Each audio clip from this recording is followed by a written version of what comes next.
মিজানুর রহমান আজারি হুজুরকে নিয়ে তো ভয়ে আছে ভাই, সত্যি প্রচুর ভয়ে আছে। কিছু একটা ঘটলেও ঘটে যেতে পারে। ওই যে মিজানুর রহমান আজারি বক্তব্য রাখে বিএনপির বিপক্ষে, এত সাহস কোথায় পায়? এই মিজানুর রহমান আজারির জন্য আজ যারা আজারিকে আজারি কিংবা ফাজারি বলেন, আপনাদেরকে লাঞ্ছনা এবং অপমানের শেষ ঠিকানায় পৌঁছে দিতে ওই আল্লাহর সময় দরকার হবে না। মিজানুর রহমান আল আজহারি প্রায় 5 বছরের কাছাকাছি সময় পরে তিনি বাংলাদেশে এসে বেশ কিছু মাহফিল করছেন। তবে তার এবারের মাহফিলগুলোকে ঘুরে নানান ধরনের নতুন নতুন ঘটনা মনে নিচ্ছে। পলিটিক্যাল পয়েন্ট অফ ভিউতে এক ধরনের কমন সিনারি আমরা দেখছি যে আগে যেমন আজহারির ওয়াজকে ঘিরে আওয়ামী লীগ বা আওয়ামী লীগ সমর্থকরা বা যারা বিশ্লেষকরা ছিলেন তারা অনেকে এই বিষয়গুলোকে পলিটিসাইজ করতো, এখনও সেটা চলছে। তবে আমাদের আজকের আলোচনাটা আরেকটু ভিন্ন। আপনারা জানেন যে সর্বশেষ মিজানুর রহমান আল আজহারি তিনি সিলেটের মধ্যে একটা মাহফিল করেছেন। তবে সিলেটের আগে যশোরের মাহফিল এবং সিলেটের মাহফিলে কমন একটা চিত্র ছিল, ওনার মাহফিল শেষে থানায় জিডির হিরিক, তারপর হচ্ছে ছিনতাই, তারপর হচ্ছে সেখানে অনেক ধরনের ঘটনা ঘটেছে। তো এবারও 4 জন নারীকে আটক করা হয়েছে, কারণ একদল আসে এখানে মাহফিলের মধ্যে ওয়াজের মধ্যে, মানে এখানে দিনের হেদায়েত নিতে, আরেকজন আসে নিজেদের পেটের ধান্দা মিটাতে। যাই হোক, বিএনপিকে কঠিন জবাব দিয়ে সিলেটে এসে ডক্টর মিজানুর রহমান আজহারি কিছু সাফ কথা জাতিকে জানিয়ে দিলেন। চমৎকার। দর্শক, জনগণকে জানতে দিন, আমাদের এই বিশ্লেষণগুলো জনগণের উদ্দেশ্যে ছড়িয়ে দিন। আরে বাবর কে? বাবর কে? কে? বাবর ভারতের বাপ। হ্যাঁ, বাবর ভারতের বাপ। আর আচ্ছা, ঠিক আছে, ঠিক আছে। সমস্যা কি বলেন তো? আমার সমস্যা হচ্ছে জামাতি এবং জেহাদিরা। বন্ধ করতে পারবেন? কেন জামাতিরা আপনার পাশায় কামড় দিয়েছে বলেন? একসময় ডক্টর মিজানুর রহমান আজহারিকে নিয়ে আলোচনা সমালোচনা হতো শুধুমাত্র আকীদাগত দিক দিয়ে, অর্থাৎ আলেম ওলামারা তার সমালোচনা করত। আর ইতিমধ্যেই ডক্টর মিজানুর রহমান আজহারি রাজনৈতিক পাড়ায় কিন্তু আসলে তোলপাড় সৃষ্টি করে দিয়েছে। ইতিমধ্যে আপনারা জানেন যে বিএনপি উঠে পড়ে লেগেছে ডক্টর মিজানুর রহমান আজহারির বিরুদ্ধে শুধুমাত্র একটা বক্তব্যের কারণে। বক্তব্যটা ছিল কি, যে একদল খেয়ে গেছে আর একদল খাওয়ার জন্য প্রস্তুত হয়ে আছে। ডক্টর মিজানুর রহমান আজহারি অবশ্য সিলেটের মাহফিলে সেটা ব্যাখ্যাও দিয়েছে যে আমি তো কোনো দলের নাম উল্লেখ করে কথাটি বলিনি, তাহলে কেন আপনারা এই কথাটি আপনাদের গায়ে মাখলেন? প্রিয় দর্শক শ্রোতা, এখন পর্যন্ত কিন্তু একের পর এক বিএনপির নেতাকর্মীরা ডক্টর মিজানুর রহমান আজহারিকে হুঁশিয়ারি দিয়েই যাচ্ছেন। তো মূলত ডক্টর মিজানুর রহমান আজহারির কপালে আসলে কি আছে? তার কপাল কি আসলে আগের মতো আবারও নতুন করে মন্দ হতে যাচ্ছে? সে কি নতুন করে আবারও দেশ ছাড়বে কিনা? প্রিয় দর্শক, বিস্তারিত জানতে চলেছেন আজকের এই ভিডিওতে, তাই সবাইকে বলবো একটু ধৈর্য সহকারে আজকের এই ভিডিওটি আপনাদেরকে দেখতে হবে। তো চলুন তাহলে আর কথা না বাড়াই, একটা লাইক দিয়ে বিস্তারিত সবগুলো ভিডিওর আলোচনাগুলো শুনে আসি। আজ যারা আজারিকে আজারি কিংবা ফাজারি বলেন, আপনাদেরকে লাঞ্ছনা এবং অপমানের শেষ ঠিকানায় পৌঁছে দিতে ওই আল্লাহর সময় দরকার হবে না। কে যেন আজহার নাকি মাসার একজন আছে, আগে ওরা খাইছে এখন এরা খেতে চায় না, কি বলছেন? নামকে বিকৃত করা থেকে বিরত থাকুন। বিএনপি নাকি চাঁদাবাজি করে, বিএনপি নাকি দখলবাজি করে, বিএনপি নাকি চেতেন কেন? আমি এই জন্য চেতবো, চোরের মনে পুলিশ। ইসলামপন্থী আলেমগণ যখন চাঁদাবাজের বিরুদ্ধে কথা বলে, একদল খাইছে আর একদল রেডি হয়ে গেছে, তখন ওই কপাল পরা জামাওয়ালার মতো লোকেরা চটকনে দিতে চান। মনে রাখবেন, খলিফার কাজ ভেঙে ছুড়ে তছনছ করে নতুন একটা বাংলাদেশ বিনির্মাণ আমরা করবই। আলেমদের বিরুদ্ধে লেগে একদল হেলিকপ্টারে উঠেছে, আলেমদের বিরুদ্ধে লাগলে আর একদল হেলিকপ্টারে উঠতে পারবেন না। আল্লাহ তাআলা আলেমদেরও দেখেন, জালিমদেরও দেখেন। আল্লাহ তাআলা আলিমদের সাহায্য করেন আর জালিমদেরকে সাহায্য করেন। সুতরাং আলেমদের বিরুদ্ধে অবস্থান নিয়ে কেউ জালিমের কাতারে যাওয়ার চেষ্টা করবেন না, পরিণতি কারো ভালো হবে না। সে যদি শফিকুল ইসলাম মাসুদ হয়, শফিকুল ইসলাম মাসুদের পরিণত তার চেয়ে ভয়াবহ। কারণ আলিমেরা কথা বলে জনগণের কল্যাণের জন্য, ইসলামের জন্য। আলিমদের সম্মান করতে শিখুন, নামকে বিকৃত করা থেকে বিরত থাকুন। ফ্যাসিস্টের এক টাকলা মুরাদ মনে করিয়ে দিচ্ছি, শুধু এই মাওলানা ডক্টর আজহারি হাফিজাহুল্লাহ বলেছেন, ওই যে কি একটা বলে ঠিক না ঠিক, এই কথা বলার 2-1 দিনের মাথায় ওর মন্ত্রিত্ব চলে গিয়ে অপমান লাঞ্ছনার কাজ করে আল্লাহকে দাঁড় করিয়েছিলেন। আজ যারা আজহারিকে আজহারি কিংবা ফাজারি বলেন, আপনাদেরকে লাঞ্ছনা এবং অপমানের শেষ ঠিকানায় পৌঁছে দিতে ওই আল্লাহর সময় দরকার হবে না। কি বলেন? বিএনপিকে কঠিন জবাব দিয়ে সিলেটে এসে ডক্টর মিজানুর রহমান আজহারি কিছু সাফ কথা জাতিকে জানিয়ে দিলেন। চমৎকার। দর্শক, জনগণকে জানতে দিন, আমাদের এই বিশ্লেষণগুলো জনগণের উদ্দেশ্যে ছড়িয়ে দিন। খুবই ভালো লেগেছে। আমি মিজানুর রহমান আজহারির প্রতি ইমপ্রেসড। এই ধরনের হুজুররা সাধারণত দুর্বল চিত্তে হয়, অথবা মিজানুর রহমান আজহারির অতীত নিয়েও নানান কথা আছে যে তিনি তো পরিস্থিতি মোকাবেলা করেননি, তিনি দেশ ছেড়ে চলে গিয়েছেন। কিন্তু না, মিজানুর রহমান আজহারী এবার অনর। বিএনপি ভেবেছিল, শামসুজ্জামান দুদুরা ভেবেছিল যে মিজানুর রহমান আজহারী যশোরে যে বক্তব্য দিয়েছিলেন যে একদল খাইছে আর একদল খাওয়ার জন্য রেডি, সেখানে বিএনপির নাম বলেননি। কিন্তু বিএনপি নিজেদের গায়ে লাগে ঠাকুর ঘরে কেড়ে আমি কলা খাই না। এরপরে হুমকি ধামকি অমুক তমুক আজহারি মাঝারি কত তুচ্ছ তাচ্ছিল্য করেছে, যদিও জনগণের তোপের মুখে পড়েছে। এবং যারা আজহারি মাঝারি বলে এদেরকে বলবো যে রাস্তাঘাটে একটু সাবধানে চলে যান, কারণ আজহারির ভক্ত বিএনপিতেও প্রচুর। এই বিএনপিতে প্রচুর না, বিএনপির বেশিই বলা যায়। অতএব কখন আপনাকে কি করে বলা যায় না। অতএব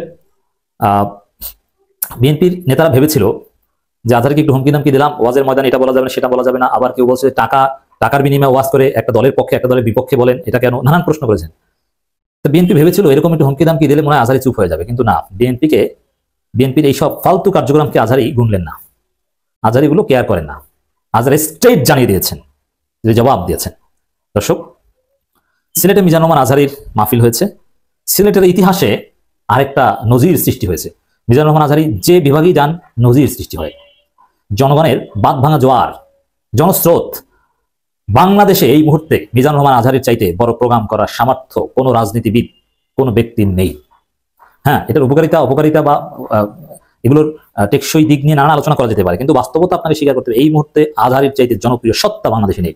সিলেটে যে ওয়াজ মাহফিল হয়েছে, আধুনিক প্রযুক্তির ছোঁয়া ছিল, মানে ওয়াজ মাহফিলের কনসেপ্টই পরিবর্তন হয়েছে। একটা ওয়াজ মাহফিলে শত শত হাজার হাজার সিসি ক্যামেরা এবং স্ক্যানিং করে ঢুকানো হয়, তারপরও জনগণকে নিয়ন্ত্রণ করা কঠিন, তাড়াতাড়ি মোনাজাত করে শেষ করে দিতে। সত্যি এটা নজিরবিহীন, শুধু বাংলাদেশে না, পৃথিবীতে এটা নজিরবিহীন। অনেক বড় বড় সফিস্টিকেটেড আলোচনা সভা হয় বিভিন্ন অডিটোরিয়ামে, মুফতি জাকির নায়েক আর অনেকে করেন, কিন্তু এত মানুষ উপস্থিত হন, এটা আপনি দেখান তো পৃথিবীর আর কোথায়, কোন হুজুরের, আপনি মক্কার ইমামকে নিয়ে আসেন, এত লোক হয় কিনা।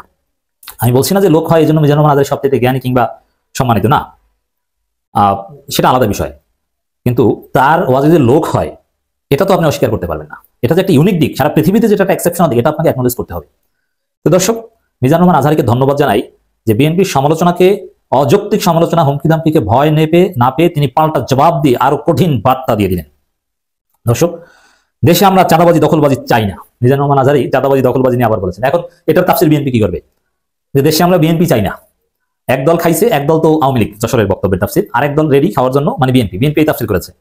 আর এবার সিলেটের এটা তাফসীর কি করবে, দেশে আমরা চাঁদাবাজি দখলবাজি চাই না, মানে দেশে আমরা বিএনপি চাই না, আমরা জামাত চাই, এটা তাফসীর করবে। আজহারীকে আপনারা থামাতে পারবেন না, আজহারী কোনো অন্যায় কথা বলেননি, আজহারী অন্যায় কথা বললে আমরাই প্রতিবাদ করব। অতএব বিএনপির লোকজন অযথা নিজেদের গ্রহণযোগ্যতা নষ্ট করছে, জনগণের তোপের মুখে পড়ছে, অযথা আজহারীর বিরুদ্ধে লেগেছে। বরং আপনারা আজহারীর বিরুদ্ধে না লেগে আপনার চাঁদাবাজি, টেম্পো স্ট্যান্ড এগুলো ছাড়েন, তারপর আজহারীর পক্ষে বলে আপনাদের সামাজিক অবস্থান তৈরি করার চেষ্টা করেন। বিশিষ্ট Islamic scholar doctor Mizanur Rahman Azhari বলেছেন, বিভিন্ন গণমাধ্যম সাথে সাথে ওয়াজ রাতে হয়েছে, তার ওয়াজ শেষের কিছুক্ষণের মধ্যেই রিপোর্ট করেছে। মিজানুর রহমান আজহারী বলেছেন, দেশে আমরা চাঁদাবাজি দখলবাজি চাই না, এদেশে কোনো দুর্নীতি ও টেন্ডারবাজিও আমরা চাই না। 11 জানুয়ারি রাতে সিলেট এমসি কলেজ মাঠে আঞ্জুমানে খেদমতে কোরআন আয়োজিত তাফসীরুল কোরআন মাহফিলে বয়ান পেশকালে তিনি সব কথা বলেন। মিজানুর রহমান আজহারী বলেন, আমরা দেখেছি ক্ষমতার যখন পালাবদল হয় তখন এক সরকার যায়, আরেক সরকার আসে, তখন আমরা দুর্নীতির ফিরিস্তি জানতে পারি, তার আগে কিন্তু জানতে পারি না। প্রতিটি দলের ভেতরে আমরা এই বাজে স্বভাবটা দেখেছি, এর মানে বিএনপির মধ্যে বাজে স্বভাব আছে। বিএনপিকে ছাড় দিচ্ছেন। আজহারীকে ধন্যবাদ জানাই, শুধু মাটির নিচের ওয়াজ না, মাটির উপরে ওয়াজ করেন তিনি, প্রত্যেক ওয়াজে কম বেশি মাটির উপরে কথা থাকে। This is uniqueness of Mizanur Rahman Azhari, এটা চালিয়ে যেতে হবে। আল্লামা সাঈদের উত্তরসূরি হতে হবে, স্পষ্টবাদী হতে হবে। এই যে কথাটা যে দুর্নীতির ফিরিস্তি আমরা আগে জানতে পারি, প্রত্যেকটা দলের মধ্যেই স্বভাব আছে, এর মানে প্রত্যেকটা দল বলতে এখানে আওয়ামী লীগ, বিএনপি, এর মানে বিএনপি দুর্নীতি করে, এটা আজহারী মনে করেন, তাফসীর এটাই। এবং এটাই সত্য কথা আজহারীকে বলতে হবে, স্পষ্ট করে বলতে হবে, বারবার বলতে হবে। বিএনপির এই টেম্পো স্ট্যান্ডের লোকজনের রক্তচক্ষুকে ভয় পাওয়া যাবে না। তো আমাদের শুধরে নেওয়ার সময় এসেছে, এই বিএনপিকে সংশোধন হওয়ার নসিহত করলেন, যে আপনারা সংশোধন হয়ে যান, নইলে খবর আছে, আজহারীর বিরুদ্ধে না লেগে আপনারা ভালো হয়ে যান। এটাই সুন্দর সময়, নতুন প্রভাতের বাংলাদেশ, নতুন ভোরের বাংলাদেশ, এই সময় আমরা যেন কাদা চলাচল না করি। এই নসিহতটা সবার জন্য, বিখাসত বিএনপির জন্য। রাজনৈতিক দল প্রসঙ্গে জনপ্রিয় ইসলামী বক্তা বলেন, আমাদের শপথ নেওয়ার সময় এসেছে, নিবন্ধিত প্রতিটি দলের শপথ নেওয়া উচিত। আমরা আর কোনোদিন চাঁদাবাজি টেন্ডারবাজি করবো না, সবসময় দেখে পক্ষে থাকবো। হয়তো বিএনপির ভাইরা আপনার আজহারী মাঝারি না বলে এই চাঁদাবাজি না করার শপথ নেন, যদি বাংলাদেশে থাকতে হয়, রাজনীতি করতে হয়। যশোরের মাহফিলে চাঁদাবাজি নিয়ে কথা বলেছিলেন মিজানুর রহমান আজহারী, আর সেই চাঁদাবাজির সমালোচনা করেছিলেন বিএনপির হাতে গোনা কয়েকজন নেতা, বেশি নেতা নয়, অল্প কয়েকজন সমালোচনা করেছিলেন। আর সেই সমালোচনার জবাব সিলেটে গিয়ে দিলেন আজহারী। আজকে ওনার মুখ থেকে জবাবটা একটু আমরা শুনবো, রেকর্ডটা শোনার পরে আমি বাকি বিশ্লেষণটা করব। যশোরের আলোচনার একটা লাইনকে কেন্দ্র করে আমাদের অনেক রাজনীতিবিদ বন্ধুরা অনেক ক্ষুব্ধ প্রতিক্রিয়া দেখাচ্ছেন, ওই কথাকে নিজেদের গায়ে টেনে, নিজেদের গায়ে মেখে ওনারা ক্ষুব্ধ হয়েছেন। প্রিয় ভাইয়েরা, আমি বলেছিলাম যে একদল খেয়ে গিয়েছে, আরেক দল খাওয়ার জন্য রেডি হয়ে আছে। তো এখানে কি আমি কোনো দলের নাম বলেছি? বাংলাদেশে 48টা প্রায় নিবন্ধিত রাজনৈতিক দল, কোন দলের নাম আমি বলিনি। কথাটাকে আমি জেনারেল রেখেছি। দায়ীদের বৈশিষ্ট্যই এটা, দায়ীরা জেনারেলি কথা বলে, যার যেই মেসেজ নেয়ার তারা সেখান থেকে নিয়ে নেয়। তো কোন দল এটা নিয়ে কোনো কথা বললো না, আপনারা এটাকে নিজের গায়ে যে মাখালেন, এটা ঠিক হয়নি। আমি বলবো যে এটা খুবই অনভিপ্রেত হয়েছে। কোন দলকে টার্গেট করে বা কোন দলের পক্ষে আমরা কখনো কথা বলি না। আমরা কোরআনের পক্ষে কথা বলি, ইসলামের পক্ষে কথা বলি, ঠিক কিনা বলেন? সো একটা জেনারেল কথাকে যদি আমার রাজনীতিবিদ বন্ধুরা নিজেদের গায়ে মাখেন, ক্ষুব্ধ প্রতিক্রিয়া জানান, এতে করে সাধারণ জনগণের কাছে একটা নেগেটিভ মেসেজ যাবে ওনাদের ব্যাপারে। এটা হোক আমরা চাই না। এদেশের যত এই যে আমার ভাইয়ের কথাটা ছিল ভেরি জেনারেল, এটা নিজেদের গায়ে মাখানোর কোনো দরকার নাই। আমরা এই যে এক্সিস্টিং যে রাজনৈতিক চর্চা, এটা থেকে আমরা বেরিয়ে আসতে চাই। আমরা চাই না এদেশে চাঁদাবাজি, দখলবাজি থাক, ঠিক কিনা বলেন? এদেশে কোনো দুর্নীতি থাক, টেন্ডারবাজি থাক, এগুলো আমরা চাই। আই হেট পলিটিক্স একটা জেনারেশন আছে, এই বেশিরভাগ জেন জি অফ সিলেট, এরা আই হেট পলিটিক্স জেনারেশন। এরা পলিটিক্সকে পছন্দ করে না। তো কেন করে না, এর দায়ভার আমাদের আছে না নাই? আছে। এবং আমরা দেখেছি ক্ষমতার পালাবদল যখন হয়, এক সরকার যায় আরেক সরকার আসে, তখন দুর্নীতির ফিরিস্তি আমরা জানতে পারি, এর আগে জানতে পারি না। প্রতিটা দলের ভেতরেই আমরা এই বাজে চর্চাটা দেখেছি। তো এখন আমাদেরকে শুধরে নেওয়ার সময় এসেছে। এটা এই সুন্দর সময়, নতুন প্রভাতের বাংলাদেশ, নতুন ভোরের বাংলাদেশ, এই সময় আমরা কাদা ছড়াছড়ি যেন না করি। আমাদের শপথ নেওয়ার সময় এসেছে। প্রতিটি দল, নিবন্ধিত 48টি, সবগুলো দলের এখন শপথ নেওয়া উচিত যে আমরা কোনোদিন আর চাঁদাবাজি করবো না, টেন্ডারবাজি করবো না, দখলবাজি করবো না। আমরা সবসময় দেশের পক্ষে থাকবো। এগুলো জেনারেলি আপনারা নেবেন। আমার রাজনীতিবিদ বন্ধুদের কাছে এটাই আমার কামনা। আর এই জাতীয় বার্তা যখন আমরা দেই, তখন যদি আপনি বলেন যে পারলে রাজনীতিতে আসেন, পারলে দল করে দেখান, এটা হইল? আমি কি এরকম কোনো কথা বলেছি? না। আমি একজন মুফাসসির কোরআন, আমি একজন আলেম। এর বাইরেও আমার সবচেয়ে বড় পরিচয়, I am a citizen of Bangladesh. আমি বাংলাদেশের একজন সাধারণ নাগরিক। দেখি কতটুকু পারেন। এটা ঠিক হবে না। তাই প্রিয় ভাইরা, আসুন আমরা দল মত নির্বিশেষে কাঁধে কাঁধ মিলিয়ে সোনার বাংলাদেশ করি। রক্ত দিয়েছে আবু সাইদ, যে নতুন ভোরের বাংলাদেশের জন্য রক্ত দিয়েছে মুখ ভরা, যে নতুন বাংলাদেশের জন্য রক্ত ছড়িয়েছে 24-এর যে গণঅভ্যুত্থানের প্রত্যেকটি শহীদের আওয়াজ করে বলেন ঠিক কিনা? প্রিয় দর্শক, আপনারা এতক্ষণ পর্যন্ত আজহারীর মুখ থেকে বিএনপি নেতাদের কথার জবাবটা শুনলেন। বিএনপি নেতাদেরকে উনি বললেন, আমি বাংলাদেশের সিটিজেন হিসাবে, বাংলাদেশের নাগরিক হিসাবে আমার অধিকার আছে বাংলাদেশের যে কোনো বিষয়ে কথা বলা। আর একজন আমি দায়ী হিসাবে আমার দায়িত্ব হলো কথা বলা। গ্রহণ যে যেভাবে করার সেভাবে করবেন, ন্যায় কথাটা আমাকে বলতে হবে। সিলেটের তরুণদেরকে উদ্দেশ্য করে বলছেন যে তরুণরা কেন রাজনীতিকে পছন্দ করে না, রাজনীতিকে পছন্দ না করার যে কারণ, সেই কারণটা খুঁজে বের করাও আমাদের দায়িত্ব আছে। তাই সেই দায়িত্ব থেকে আমি কথা বলেছি, কোনো রাজনৈতিক দলের নাম নিয়ে কথা বলি নাই। প্রায় 48টি রাজনৈতিক দল নিবন্ধিত থাকার পরেও কেন একটি দল আমার কথাকে লুফে নিলেন বা আমার কথাকে তাদের নিজেদের পক্ষে টেনে নিলেন? আমি তো কোনো রাজনৈতিক দলের নাম নেইনি। প্রিয় দর্শক, ইতিমধ্যে আমরা দেখতে পেলাম যে বিএনপির হাই কমান্ড থেকে বলা হচ্ছে জামাতের সাথে বিএনপির কোনো দ্বন্দ্ব নাই, এবং জামাতের নায়েবে আমি ডক্টর সৈয়দ আব্দুল্লাহ মোহাম্মদ তাহের বলেছে বিএনপির সাথে আমাদের কোনো দ্বন্দ্ব নাই। আজহারীকে নিয়ে এই দ্বন্দ্বটা উঠিয়েছিলেন সেকেন্ড ক্যাটাগরির বিএনপির কয়েকজন নেতা, তারা এখন অনেকটা চুপসে গিয়েছেন। তাদের মুখ থেকে আর কোনো কথা জামাত নিয়ে বা মিজানুর রহমান আজহারীকে নিয়ে শুনছি না। তাহলে আশা করা যাচ্ছে এটা হ্যান্ডেলিং করেছেন জনাব তারেক রহমান এবং ডাক্তার শফিকুর রহমান। তাই ডাক্তার শফিকুর রহমান আর তারেক রহমানের সাথে নিশ্চয়ই এই বিষয়ে কথা হয়েছে। সে কারণে আজহারী এবং জামাত বিএনপির ভিতরে দ্বন্দ্বের বিষয়টা আমরা দেখছি যে একটি অঘোষিত ঘোষণার মাধ্যমে মনে হচ্ছে যে বন্ধ হয়েছে এবং ভবিষ্যতে এটা বন্ধ থাকবে। মিজানুর রহমান আল আজহারী প্রায় 5 বছরের কাছাকাছি সময় পরে তিনি বাংলাদেশে এসে বেশ কিছু মাহফিল করছেন। তবে তার এবারের মাহফিলগুলোকে ঘুরে নানান ধরনের নতুন নতুন ঘটনা মনে নিচ্ছে। পলিটিক্যাল পয়েন্ট অফ ভিউতে এক ধরনের কমন সিনারি আমরা দেখছি যে আগে যেমন আজহারীর ওয়াজকে ঘিরে আওয়ামী লীগ বা আওয়ামী লীগ সমর্থকরা বা যারা বিশ্লেষকরা ছিলেন তারা অনেকে এই বিষয়গুলোকে পলিটিসাইজ করতো, এখনও সেটা চলছে। তবে আমাদের আজকের আলোচনাটা আরেকটু ভিন্ন। আপনারা জানেন যে সর্বশেষ মিজানুর রহমান আল আজহারী তিনি সিলেটের মধ্যে একটা মাহফিল করেছেন। তবে সিলেটের আগে যশোরের মাহফিল এবং সিলেটের মাহফিলে কমন একটা চিত্র ছিল, ওনার মাহফিল শেষে থানায় জিডির হিরিক, তারপর হচ্ছে ছিনতাই, তারপর হচ্ছে সেখানে অনেক ধরনের ঘটনা ঘটেছে। তো এবারও 4 জন নারীকে আটক করা হয়েছে, কারণ একদল আসে এখানে মাহফিলের মধ্যে ওয়াজের মধ্যে, মানে এখানে দিনের হেদায়েত নিতে, আরেকজন আসে নিজেদের পেটের ধান্দা মিটাতে। যাই হোক, আমাদের আলোচনা ওইখানে না, আলোচনা ঠিক অন্য জায়গায়। কেন সিলেটবাসীর উদ্দেশ্যে আজহারী হুজুর বিরক্তি প্রকাশ করলেন? কেন তিনি সিলেটবাসীর উদ্দেশ্যে বলেন সিলেট তোমরা আজকে যা করেছো তা মনে থাকবে? আর আসুন আমরা দেখি, এখানে সর্বশেষ যতটুকু আমরা তথ্য পাচ্ছি, আজহারীর মাহফিল মানে লক্ষ লক্ষ লোকের সমাগম। তো সিলেটেও আপনার সিসিটিভি ক্যামেরা ছিল, প্রযুক্তির সর্বোত্তম ব্যবহার ছিল, কিন্তু তারপরেও কোথাও না কোথাও সেখানে ঘটেছে ভিন্ন রকমের ঘটনা। পেছনে কে? আওয়ামী লীগ নাকি বিএনপি, কারণ তার বক্তব্য এখন দুই পক্ষের জন্যই অনেকটা ঝামেলাযুক্ত। মঞ্চের ঠিক সামনের সারিতে যারা প্রবেশ করেন বা থাকেন তাদেরকে কিন্তু বিশেষ নিরাপত্তা গেটকে অতিক্রম করে সেখানে যেতে হয়, তেমনটাই ছিল। বাট মঞ্চের ঠিক সামনের সারিতে উপস্থিত শ্রোতাদের মধ্যে হঠাৎ করেই মাহফিলের শেষ পর্যায়ে এসে ধাক্কাধাক্কি এবং হাতাহাতির ঘটনা ঘটে। বেশ কয়েকবার পরিস্থিতি স্বাভাবিক করার চেষ্টা করে ব্যর্থ হন আজহারী। শেষ পর্যন্ত মোনাজাতের মাধ্যমে মাহফিল সংক্ষিপ্ত করেন, বিরক্তির স্বরে বলেন, সিলেট আজকে কি করছো এটা মনে থাকবে। তারপর তিনি আপনার এখানে আরেকটু বক্তব্য দিয়েছেন যে মাহফিল চলাকালে মঞ্চের সামনের সারি থেকে ধাক্কাধাক্কির ঘটনা শুরু করলে আজহারী হুজুর বলেন যে ওকে আমি বিদায় নেই, তোমরা যা দেখালে এই ধাক্কা কিভাবে আসে? কোরআনের মাহফিলে এরকম বাধা দিত আবু জাহেলের উত্তরসূরিরা, তার মানে মাহফিলে কি বাধাগ্রস্ত করার এখানে চেষ্টা করা হয়েছে? তারপর বলছেন যে তোমরা তো শাহজালাল এবং শাহপরানের উত্তরসূরি ছিলে, তোমরা এরকম কেন করছো? তো এরপর বিরক্তির সুরে তিনি এক পর্যায়ে বলেন যে এটা পরিকল্পিত হতে পারে। তো কারা করতে পারে? আজহারী হুজুরের মাহফিলকে এখন বাধাগ্রস্ত, আওয়ামী লীগের তো এখানে কোনো কিছু চাওয়া পাওয়ার নাই, তাহলে কি বিএনপি?